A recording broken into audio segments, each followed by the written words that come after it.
Yo, yo, it's slapping me whenever big boys clash. Talking every move from the suplex to the splash. We breaking it down with that casual vibe. If you wanna come along, come enjoy the ride. We keep it raw, but we keep it fun. With segments that pop, we just getting it done. Let's get cooking. Fantasy booking so slick. We do deep and wavy D, we always call the tricks. Now let's get cooking. Who's next on the card? We dream it, we scheme it, we booking it hard. World champ material on the underdog fight. We too deep, got the matchups looking tight. Wavy D got the mic on fire, calling out moves that take you higher. Top rope dive or submission lock. We booking it wild, man, we run the block. Thursday, Tuesday, man, you know the deal. We talking baddies that keep it real. From Bianca to Liv, Jay to Ray, up and down the ring, can't nobody see them. It's the Slap and Meat crew. We bringing the flame from the roots to the polos. We calling every name, no bias, no drama, just fans having fun. Bringing it down when the night is done. So hit that subscribe, come along for the ride. AEW, WE, we're always on side. From fantasy booking to baddies that slay. Slap and Meat wrestling every Tuesday.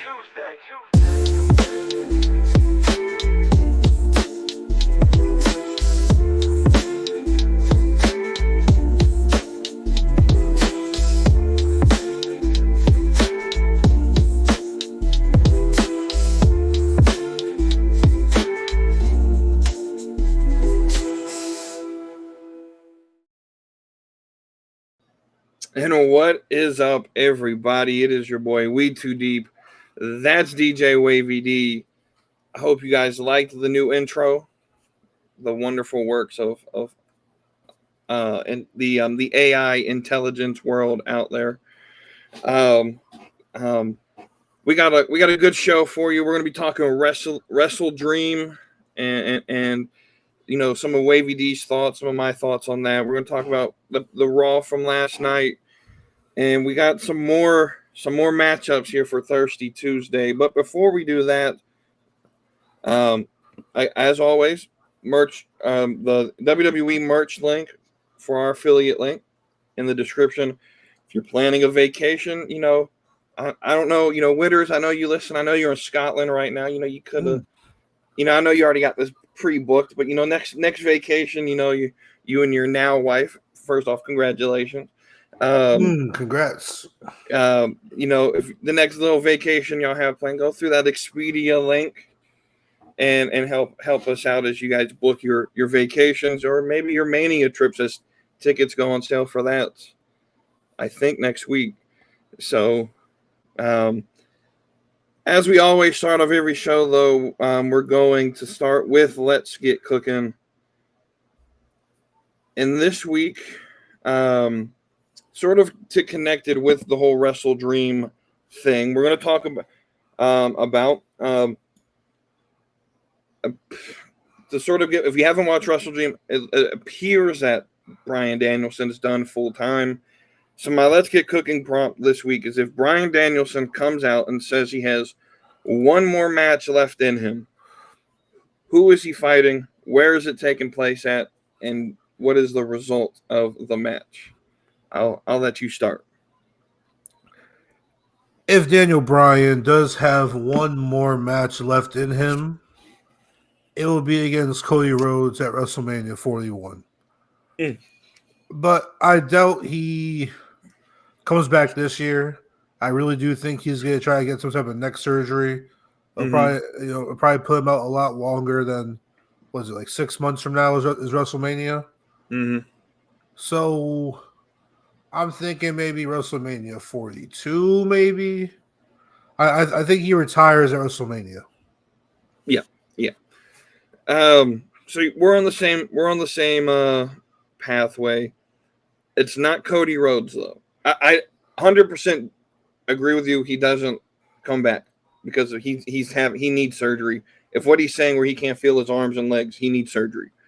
And so I think we could see him, you know, take a full year off, and around this time next year, maybe have him show up. I'm thinking more so like not Royal Rumble coming up, but the year after, have him come in and maybe like cost Miz his spot in the match or something. I think it has to be against the Miz. Miz versus Daniel Bryan. The promos would be crazy. Miz could come out and do another little scathing promo, like, see, you went to those the gyms I told you to go to, the no cells of all, you went from big stadiums main eventing WrestleMania 30 to losing matches in front of 2,000 people. And a little bit poke at AEW as well there that Miz could do, because Miz is that company guy. And and then the match happens at WrestleMania. Daniel Bryan wins at WrestleMania 42. I don't think they've announced where that's going to be located at yet. I'm assuming Minneapolis, Minnesota is on the list. I think that's what I heard could potentially happen. But I also think it could be London. Location really doesn't matter. He's going to leave wrestling for good on top, getting the standing ovation that his hometown crowd so desperately wanted to give him last Saturday. But with that, let's move into WrestleDream. Now, I'll be 100% honest. Didn't really pay attention to it. It was on in the background.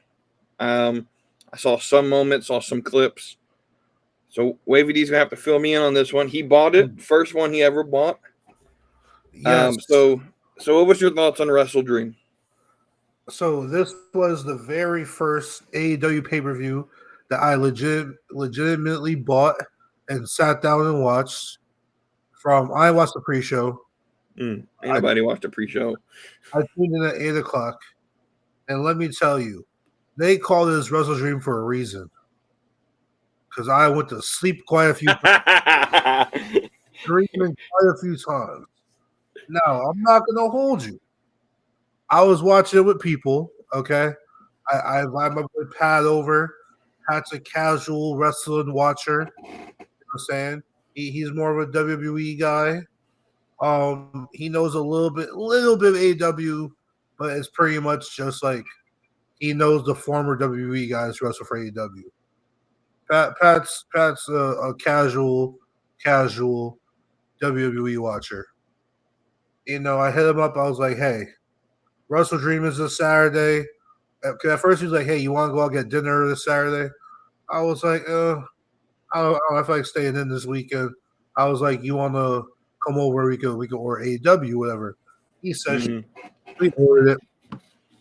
And then my other brother came over. My brother came through. Now, he hasn't really watched wrestling since we were kids. And I'm talking like 2005, 2007. Like, he watched it as a kid. Now he's like 29 years old, 30 years old, or whatever. Hasn't watched wrestling really at all in the last 10 years. Okay, so and then here's how our reactions were. Pat couldn't really care less. He was on. He saw some good moments that he liked. He was on his phone. He nodded off a few times. Me, I was kind of in the middle. I was more paying attention than Pat was. Right. I dozed off due to being kind of tired and a few matches dragging on. And they got my brother who was loving the shit out of it.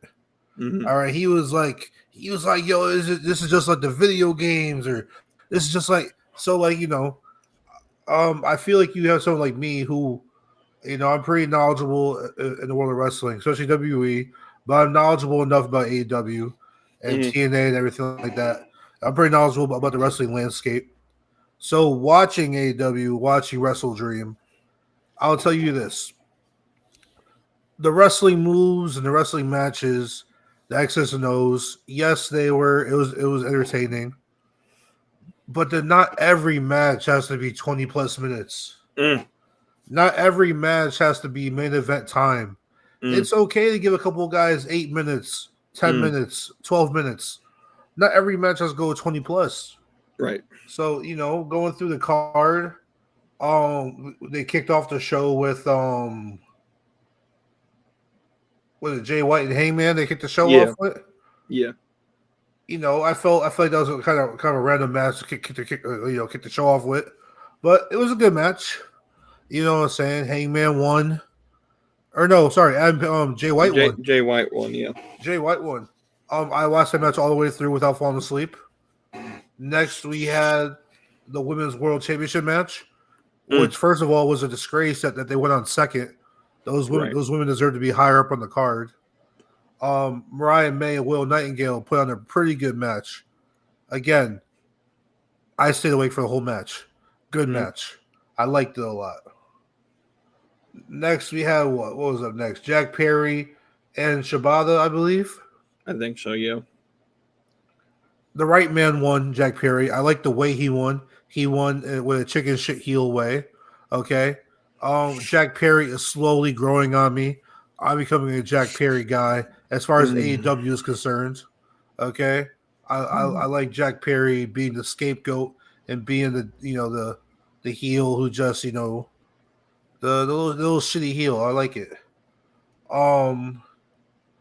Then we had the triple threat match with Ricochet, Ospreay, and Takashita, whatever you say his name. I'm not gonna lie, I dozed off slightly towards the tail end of the match. It's crazy. Now these guys are putting on, they're putting on their moves. You know what I'm saying? But what gets me every time is, okay, the move was amazing, the move was awesome. Sell the move a little bit. Yeah, sell the move. Right. You had an entire 2-minute segment of just move after move after move. Nothing's being sold at all. Yeah. It's literally the circus. I just continue. Now, my brother, he fucking loved the match. He was out of his seat. He was like, oh my god, holy shit. Yeah, say a guy who hasn't watched wrestling, who maybe watched wrestling 5 times in the last 10 years. He knew who Ricochet was. I don't know how he knew who Ricochet was, but he didn't know who the other two were. And I told him that Will Ospreay is arguably the best wrestler in the world. And I let him know ahead of time, hey, this match is gonna be a lot of flippy dippy, crazy moves, and you're gonna like the match. Yeah, you know what I'm saying. Especially if you come into the show knowing no story, not if you don't care about the product. Right, and you don't know anything going into it. Say if you're just going into a regular live event or a house show or an indie show in your town where you might only know one wrestler, it's gonna be a good show. Triple threat match was just that. And then I fell asleep a little bit, but I'm pretty sure Takashita, right? He won the match after Don Callis interfered. So Kyle Fletcher turned on Ospreay. And Takashita is now international champion. Yep. Yeah. So the table spot was pretty cool. I'll give them that. Oh, and then we have was it Darby and Brody King, or was it the Hologram and the Beast Mortos? Hologram was next. Hologram and Beast Mortos. This match could have been on fucking Dynamite. This match could have been on 0 Hour. This match does not need to be on the main card. Okay? If we're being honest with you, you probably could have done Jack Perry and Shibata on Dynamite. You could have done Hologram and Mortos on Dynamite. If we're keeping it a buck, it's 50-50 if you want to do Hangman and Jay White on Dynamite. Because that match was kind of thrown together, right? There wasn't really much story for that match. They just threw that match together. Yeah. So there's that. Flippy dippy shit. My brother became a big fan of Mortos.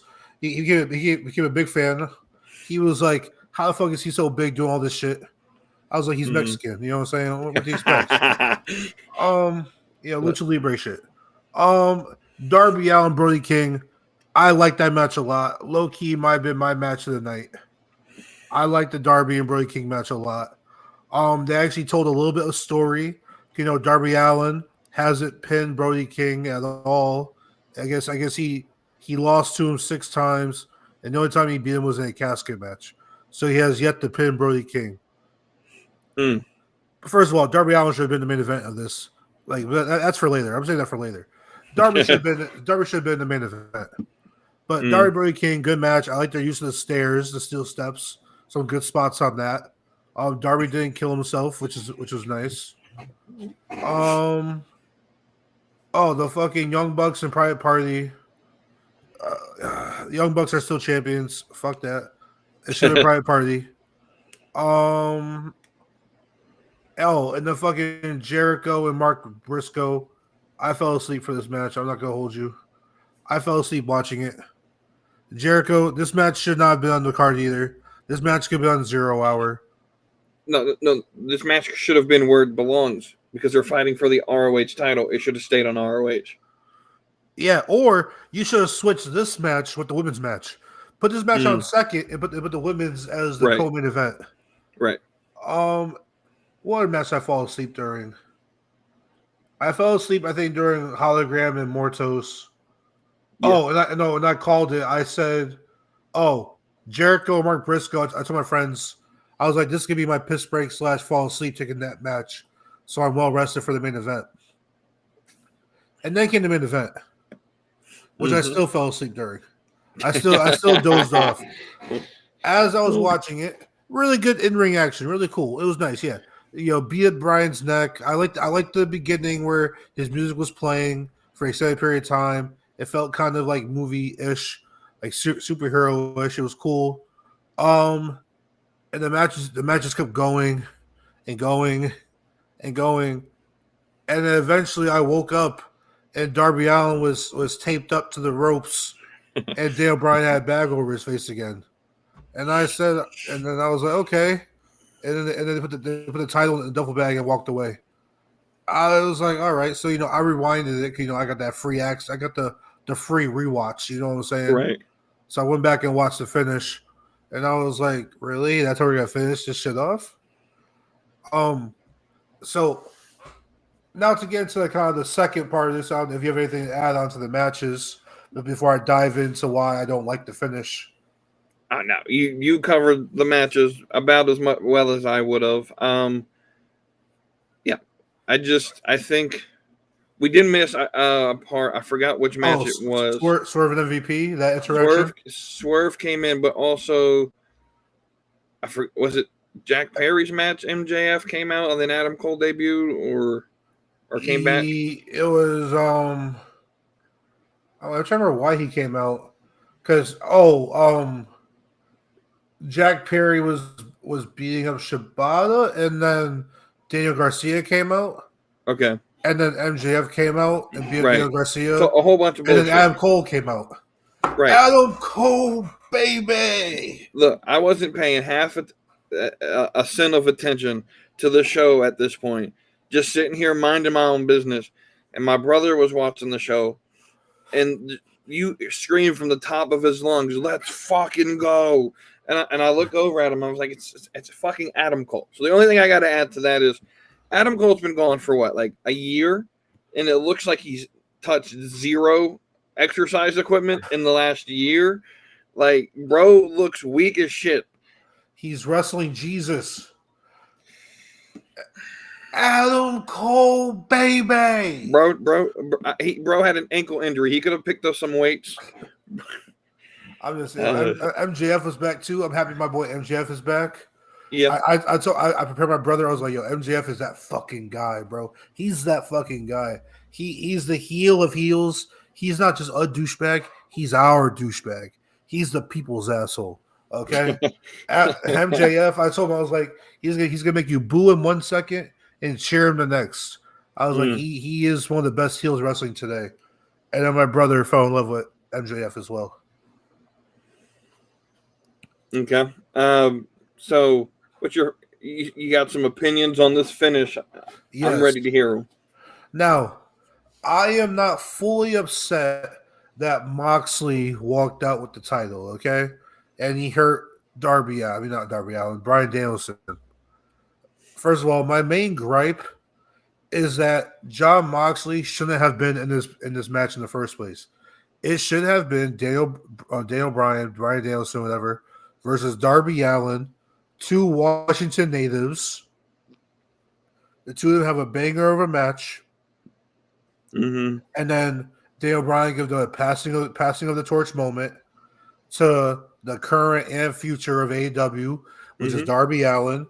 And Daniel Bryan is still lost, retired, whatever.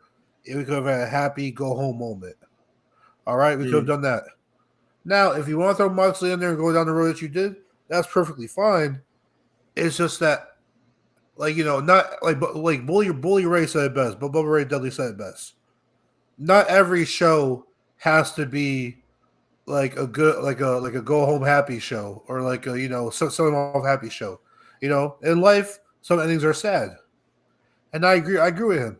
It's just that, if we look at Cody Rhodes losing at WrestleMania 39, right? You know what I'm saying? And then we had, it was a very low moment. Some people were very upset. Well, guess what? We got the payoff, a great payoff a year later at WrestleMania 40. That beautiful moment when he finally won, and he's in the ring crying with his family and friends. We had a great, beautiful moment.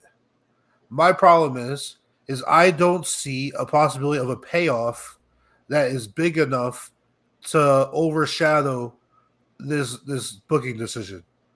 Like Darby Allin winning the title from Moxley doesn't scream big enough to overshadow the way WrestleDream ended.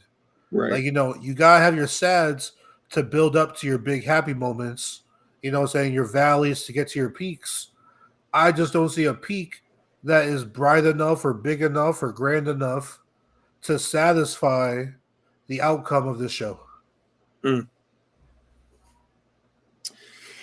Yeah, so and I'm going to give a little bit more like a rant-based opinion on my solo show, which, by the way, will be on Thursday this week. I got to work on Friday, so you're going to get a Thursday episode, not a Friday episode. But initially, my initial just sort of response to this was, okay, so we're going to try to murder him again, which is fine if that's what you like. I don't know what AEW sees in Wheeler Yuta. I don't know what fan base they think cares about him. Maybe it's because I'm not in tune with the story. I get it's sort of like the inmates running the show, because all the champions now are heels. You're going to hear on Thursday when James and Cody do their show about this. Oh, the inmates are running the asylum. Look at this story. Long-term this, long-term... Look, it's just not compelling. And like you said, there's no possible way to respond to this that makes sense. That Darby's great. People love Darby. He's a pillar. He's going to win that title. But is that a big enough pop to send Daniel Bryan or Bryan Danielson home on a stretcher? Which, again, I agree with Bully Ray. It doesn't have to end positive. I think if he was truly retiring, I would have at least ended the show and then had him come out and get a standing ovation or something. I'm just not the biggest fan of if Tony Khan actually cared about Daniel Bryan and what he did in the company, I would have sent him out, with a standing ovation. I don't know, I'm not the biggest fan of this storyline. Whatever they're trying to tell me, it's not compelling. If it was, I would be watching the show. This whole inmates thing, it doesn't work for me. And then if the payoff, which a lot of people think it's going to be, is going to be Shane coming out sort of as the leader behind it, sort of in a backstage like Tony Khan-esque role, that you get one pop, maybe 2 weeks of increased viewership, and then people are going to stop giving a fuck. Yeah, if you wanted to unveil your leader, wouldn't you unveil it like last night when Daniel Bryan? Saturday when Daniel Bryan's still at your show. You know what I'm saying? When he's being stretchered off or being helped off, then you hit Shane's music or something like that. I don't know. And another thing going into the story was that from what I know, Renee Young kind of had like no involvement in the story. I feel like they missed a great plot point on like getting Renee's like actual thoughts or reactions, because you're literally having her husband try to murder her best friend. Well, even that is you know, because she's sort of the happy-go-lucky, like, I wouldn't say face because she's a backstage talent, but she's supposed to be like super professional, but she also has her husband out here trying to murder people. Like having her run down the ramp into the ring and like trying to push him off of him. Yeah, and then he shoves her off. Maybe he shoves her off, and that adds to a story that, okay, well now Renee needs someone, or even if like Brie, I know Daniel said, you know, Brie, don't come to the show, don't let the kids see the show. Okay, that's fine and all, but having, you know, similar to your thing of like, well, what you said a couple weeks ago about Montez, where Triple H just has to do it and tell Montez to fuck his feelings. Brie, run down the ring, at least when the stretcher's coming out, in a way that they had Samantha Irvin with Ricochet being written off. Yeah. Do something like that. It adds that personal connection to the show. Okay, well, when he comes back, or Brie's now pissed off at, and then you can have Brie maybe pissed off at Renee, and there's a whole element there. Yeah. Like how does Renee feel about Moxley's new female valet? Right. Oh, that's Marina, right? Huh? Does he have there's a female in the group, right? Yeah. Yeah, that's Marina Shafir, right? Yeah, I think so. Yeah, man. I don't know who the fuck it is. She's like kind of buff. Yeah, I think that's one of Ronda Rousey's old friends. Yeah, I'm 100% on board with you. Like, even if Renee was never part of the story, like, there's a realism there of like, hey, John, this isn't you. Stop this, and then you can do a whole story angle there. I think another thing, you know, we were kind of sold that Lashley was showing up. He never showed up. So from what I saw, that got canceled last moment because they said that the only outcome they saw was like Swerve getting, you know, beat up by Lashley. It's like, no, that's not the only outcome. They could have had like a stare down. It literally could have been a stare down. That's literally all you needed. It could have been like neither party had to get beat up, right? And also, I guess they felt that Lashley might have got overshadowed by the returns of like MJF and Adam Cole. I mean, I guess so. I mean, it still would have been a big thing. We all know it's happening. Might as well get it done at a big event. I mean, also, I guess they could do it. Lashley came out after them, anyways. Right. We're gonna have people out here. James has already gone on record on Sunday morning. I think he made a special little podcast himself saying that this was already better than Bad Blood. It's one of the greater pay-per-views AEW's ever done. This, and look, that's fine. Say what you want to say about it. If that's your opinion. But you got a wrestling fan over here falling asleep, you know. Someone who actually wanted to watch the show was why he spent money on it, and he's falling asleep. Like, you know, sitting there. I mean, I'm not gonna lie, you ate some food too, so I might have got the itis a little bit. Right, pizza bites, some nachos, but like once like match and another match and another match, like there's not really quite like enough time to breathe. You know what I'm saying? Right. Like, well, that's it's got like there's not like I know WWE needs a match or two, but AEW can take away a match or two. So I don't even think that personally. I think WWE has a fine platform.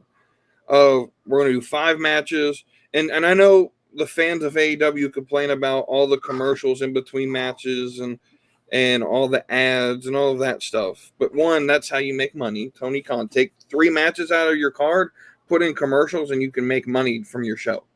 But second, it gives the fan base time to breathe, calm down, get ready for the next match. You don't have to go 100% the entire 4 hours you're doing a show for. Because what eventually happens is you have a show that it's 4 hours in length, which is I wouldn't complain about a 4-hour pay-per-view, but when you have a match every second of that 4 hours and you don't get a chance to breathe, it feels like 8 hours. Yeah. Like, I don't know so I've been to a couple AEW shows at like different points in their history, like right when they first started, you know, about the middle about 2-3 years ago, then recently like a year ago. And they've cut back a lot of the extra YouTube shows like Dark and all of that shit. But when the first show I went to for AEW, you got to the arena and Dark was on, then Dark Elevation, and then you had to do some I don't think they had ROH at the moment, but you did Rampage afterward. You were there for like literally 7 hours watching wrestling with all the extra Dark shit after Dynamite. And that's too much. You can't keep a crowd interested match after match after match after match. And also another thing is when you have all that wrestling, there's only so many wrestling moves that you can do. Right. So where it's like, you're not seeing the same move 3 matches in a row. Right. So that's one thing. That's one thing I'll give WWE is each wrestler kind of has a pretty decent like variety of moveset to the point where the only move I see a lot is like a super kick or a Samoan drop. Right. But like AEW, I noticed I saw so many German suplexes, so many power driver variations, so many like a lot of forearms and chops and all this stuff. And I feel like I saw a lot of repetitive wrestling. Yeah. Yeah, so that's WrestleDream. Let's move on to Raw last night. Now, it's pre-tape, so I didn't fully expect anything major to happen. We start with Rhea. She comes out and calls out Liv, basically. And she doesn't get Liv. She gets Tiffany Stratton, which was a nice addition to the show. And then Tiffany basically says, look, don't mess around with Nia or you're going to be in trouble. Liv, I think, then comes out, and then we essentially make our main event out of this match. I'm not a big fan of Adam Pearce just saying, hey, we're not going to have a main event planned. As I be telling you. But he had a lot to deal with because apparently he was everywhere in the arena, and then he was in front of some Marriott during the Bronson Reed segment. He has a lot on his hands right now. We get our first match, Bianca and Jade versus Damage Control. We have Metaphor, or at least the Meta Girls, Jakara Jackson and Lash Legend, at not ringside, but like in the crowd. Decent match. Sticking their nose where it doesn't belong, and Damage Control business. Well, it is what it is. Should have been a Damage Control victory last night. Should have, but it wasn't. Yeah, they needed that help. No, they didn't need it, but it was given to them. It's not like they requested it because they were yelling at Metaphor to go away too. I'm just saying. I didn't say they requested it. I just said they needed the help. There's a difference. Like I think there's a difference between needing something and receiving it. Like I need water, but if someone were to give me Gatorade instead, even though I didn't request it, I received it. I'm going to take it. I'm going to take it. Like if someone offered you help to move, I don't need help to move, but I can do it myself perfectly fine. But if someone offered help or I received help doing something, I don't need it. I'm just saying. I think they needed it because Bianca Belair has a history of losing championships to Io Sky. Yeah. If you count the one time when a Money in the Bank briefcase cash in happens as history, then sure you're right. But I mean, Bianca just went through a grueling match where she won the title, only to cashed in on. I'm just saying, as a fighting champion, you gotta be prepared to always have your title on the line. I'm just saying, if we're gonna dismiss and look down on Io's cash in, then we gotta look down on Edge. We gotta look down on Dolph Ziggler. I'm not looking down on it. I'm just I'm saying. just No, saying. no, I'm all just these saying guys. you can't call it history because it happened once when she wasn't prepared. She just finished a match. What do you mean history? History is something that happened in the past. Right, but if you said Io has a history of beating Bianca in title matches, it happened one time Yeah. with a cash in after Bianca finished the match. I wouldn't use that as your example of history. it. Would She has a history of Q of happening in the past, a history of but Io are you gonna beating count? her for titles. You're gonna count her beating Bianca at the when it was most opportune? Now, if she would have, challenged Bianca for the world title when Bianca was fresh and prepared for it, then sure, I'll go ahead and give you that. 1 second.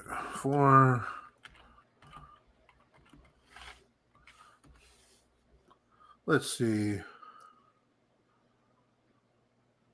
Yeah, who did she beat? Wait. Who did Io Sky beat to win the? Oh no, it was Raquel Gonzalez, I think. Yeah, I was saying, yeah, she beat Raquel Gonzalez to win the NXT Women's Championship. I was gonna say, what if she also beat Bianca? That would be hilarious. But we can agree and disagree. You know what I'm saying? that's fine. We can agree and disagree. Yeah.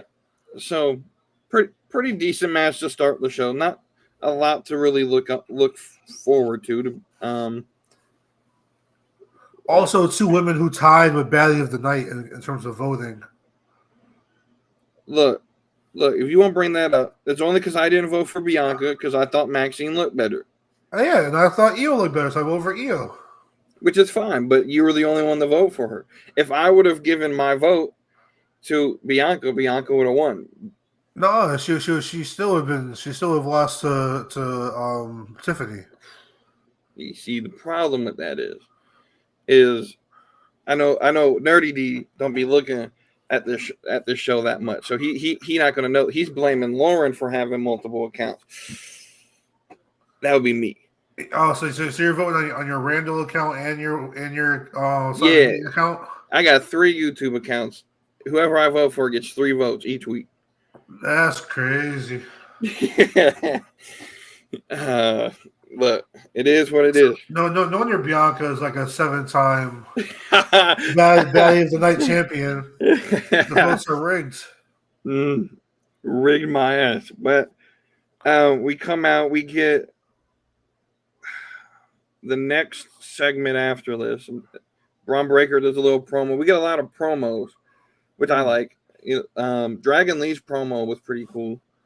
Braun Breaker gets a pre-recorded one talking to Jay. We think an Alpha Academy in the ring, and they face the returning War Raiders, which I'm 100% happy that we're getting rid of this Viking gimmick because it was stupid as shit. Yeah, I hope Sarah Logan stays away too. Look, we ain't having that conversation. You highly irritate me with that conversation in the Discord on Monday. What? Sarah Logan is the least interesting member of the Riot Squad. Maybe now, but Liv Morgan was ass in the Riot Squad. Liv Morgan was ass. But she was still interesting. I guess the problem is Sarah Logan. That's not her gimmick. Like that's never. Okay, her Viking gimmick was uninteresting too. Right, and I'm not saying it was. I'm just saying Sarah Logan with the correct gimmick would be fired because she's actually really talented. She's not a baddie though. I don't know. I find her attractive. Oh, my but see, now I'm gonna save this comment for Thirsty Tuesday because this dude severely disrespected me yesterday, and we're gonna talk about it. But War Raiders get a win. At least, I mean, Alpha Academy can get that. At least you tried award. They showed up. So what were we freeing Otis from? That's a great question. Something I'm going to talk about on Thursday. We need to get Otis a better gimmick. Yeah, let us know. What are we freeing Otis from? Tozawa? Hopefully. Our next little thing was what we're going to call the Snooze Fest. It's Gunther and a Cody Rhodes promo. Now, I don't know about you, but this might actually be the cure for insomnia. Nah, y'all was hating. Y'all was hating. I didn't watch the. Cody Rhodes is not that bad of a promo. It's not that he's bad. Y'all just tired of him. No, it's not that Cody Rhodes is a bad promo. He's very good on the mic. The problem is every single one of his promos are repetitive. He didn't mention his dad last night. And it's not even about his dad. It's what do you want to talk about? And then stupid ass shit that no one actually cares about. So he can say that, or no, sorry, he can't say that. But CM Punk can say, "It's a great night to be a Tuesday night." No, what's it called? It's a great night to be. What was it? It's a great day to be in Nashville on Monday night, or what? Yeah. Right. It's a corny little thing. I'll give you that. But like Cody gave us like a whole ass history lesson of St. Louis wrestling from the territory days. Not one person gave a fuck. Acknowledge me, Minnesota. Yeah. People give a fuck about that. Look, Cody Rhodes can sit here. Like the problem is his fucking promos are corny. Like I said, he gave us the entire history of St. Louis territory wrestling. Hey, I was interested. I enjoyed the history lesson. You cared about the history. You remember the history lesson?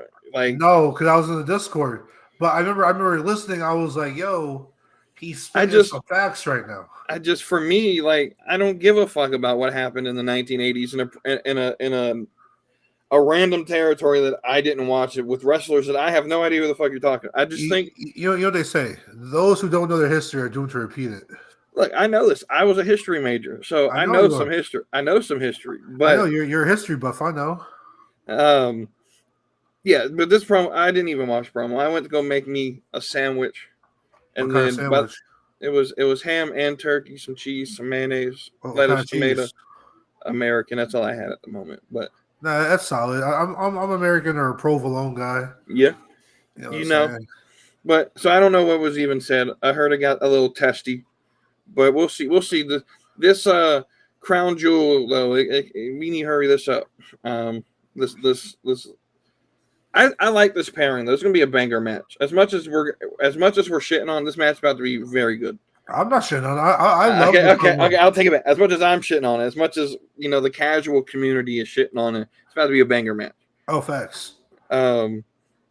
Just think back to the Rumble 2 years ago. When the two of them had like a 20-minute match at the end of the Rumble. Ooh, you're right. Yeah, this is about to be a banger. And it has a little bit of history to it.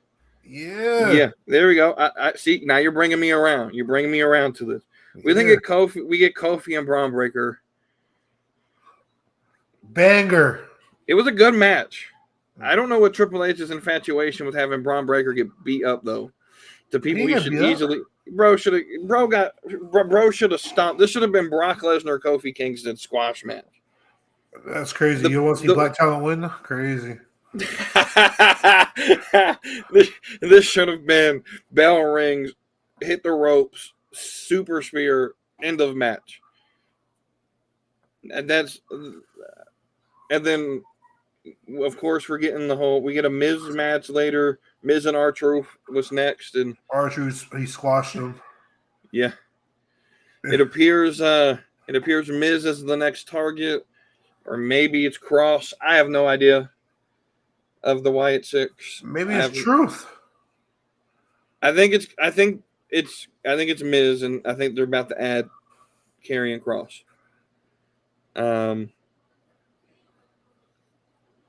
Miz and Testament versus the Wyatts. Yeah, that's what I'm thinking. And then we get Rhea, and Tiffany as a tag team with Liv and Raquel. It is what it is. Raquel, outside of the outfit, Raquel's not bad in this gimmick. The outfit was weird as shit. I know a lot of people are shitting on Raquel right now. I love me some Raquel. Raquel's great. I like Raquel. She's sexy. She is. I think Raquel just needs a little bit of help in this gimmick. She smiles a little too much for me, and so I've never really seen her as a true heel. I don't hate it. I don't hate it. Rhea's hair's getting a little longer. Yeah. Now they can just take off all the fucking makeup that makes her look like a dude No, Maybe. it doesn't. She looks fine. All right, let's. Other than that, any other things you want to talk about with Raw? I mean, it was a decent show for a pre-tape. Oh, you forgot Queen Naya made an appearance. Ain't nobody gave two fucks about that. Received zero pop. I'm not gonna lie. I thought The Rock was supposed to show up, but I think I read the reports wrong. It was The Rock's cousin. You know right. What I'm saying? Right. Queen Naya, your world champion. Yeah.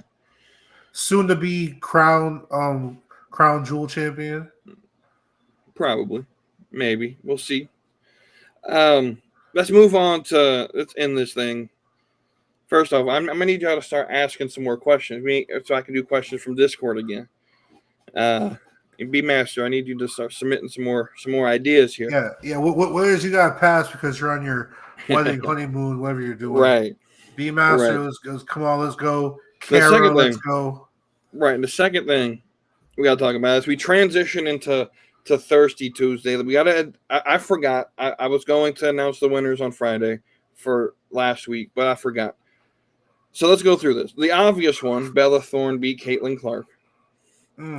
Addison Rae beat Sarah Safari. So we're 1-1 so far. Let's just talk about this one first. All right. I questioned the Discord on this one. How the fuck did the Hawk Tour girl beat Carrie Hilston? I 100% expect this to be a loss for me. But we meant for it. We made up for it. But we made up for it because Tate McRae lost. Yeah, buddy. To Antonia Gentry. So those are our first matchups. I'm about to post as we speak the next set of matchups into the Discord. Again, as all pictures for Wavy D's team were selected by him. I say that just so you guys know I'm not cheating. What was it? Was that the picture I chose for Sydney Sweeney? It was. The backgrounds are removed, so there was like a black background. That's probably why. But so the first match he just mentioned, we have Livy Dunn versus Sydney Sweeney. That's a tough one. You chose a lot of TikTok girls. You chose for the you remember who our crowd is. I mean, our crowd isn't TikTok. No, I chose Livy because she's an athlete. Y'all can give a. She's a gymnast. She does gymnastics. I know her from that brain rot thing. The only reason that she's famous though is because she for the street. No, I'm kidding. Look, I'm just gonna be honest with you. Sydney Sweeney, if you get past the tips, she kind of mid, my dude. Nah, it's because you removed the background. The background made her face glow. The next matchup, look, I'm fully expecting a loss here. I have Lainey Wilson. First off, there's no good picture of her because she's all dressed up in like cowgirl shit in all her pictures. So I got the best one. Versus Sabrina Carpenter, which quite honestly is the hottest woman probably in the world right now. Maybe not. That's a subjective thing. But y'all vote. Y'all do your research. Y'all tell me what y'all think. We then get Ruby Rose versus Simone Biles. What you got for Ruby? Why should Ruby beat Simone over here? I mean, like Simone Biles, like she cool, like you know what I'm saying. She make a great wife, but we're doing Thirsty Tuesday. Thirsty Tuesday is based on being a baddie. Ruby Rose is a baddie, okay? Like every rapper tries to fuck her because she's a baddie. So like, you know what I'm saying? Right. Honestly, I think there's a decent chance I might sweep you this round. I think Livy Dunn and Madeline Klein are your best picks, but I think Margot Robbie has got a soft spot in people's hearts. So this is what I need y'all to do. He mentioned Margot Robbie versus Madeline Klein. Most of y'all probably don't know who Madeline Klein is. She's the only reason men watch the show Outer Banks on Netflix. I'm just gonna be straight up with you. But just do your research. That's all I'm going to say on this one. If you do your research, you'll vote correctly on this one. Do your research on Sydney Sweeney too, if you're not quite sure. Just go on stare, Twitter. Go on Twitter. Just stare past the titties though, because once you get past the titties, the calcium cannons that everyone care about, once you get to like the face, you realize she's not that attractive. Let me just be honest with you. But that's Thirsty Tuesday. I ain't got much else to discuss here. Any final thoughts? Dang it, I was watching the ending of NXT. Let's see. Final thoughts. You know what I'm saying? Shout out to WeTooDeep with the new intro, the new song intro. Shit's gas. Shout out to AI. Shout out to my girl, Antonia Gentry. My girl Sarah Safari. Shout out to my girl Bella Thorne, and shout out to the Queen Carrie Hilson. You know what I'm saying? I appreciate y'all for being part of Team Wavy D. You know what I'm saying? Shout out to Jesus. You know what I'm saying? Shout out to God. Shout out to Allah. Shout out to whoever's maker is your maker. All right. If you don't God maker or creator, shout out to them too. You know what I'm saying? Shout out to whoever y'all believe in. Shout out to John Cena. You know what I'm saying? And with that, with those inspirational words, we'll end the Slapping Me Wrestling podcast. Thank you all for listening. Don't forget, like, share, subscribe, leave us a review. And until the next one, y'all have a great rest of your night. So hit that subscribe, come along for the ride. AEW, WWE, we're always on side. From fantasy booking to baddies that slay. Slapping me wrestling every Tuesday.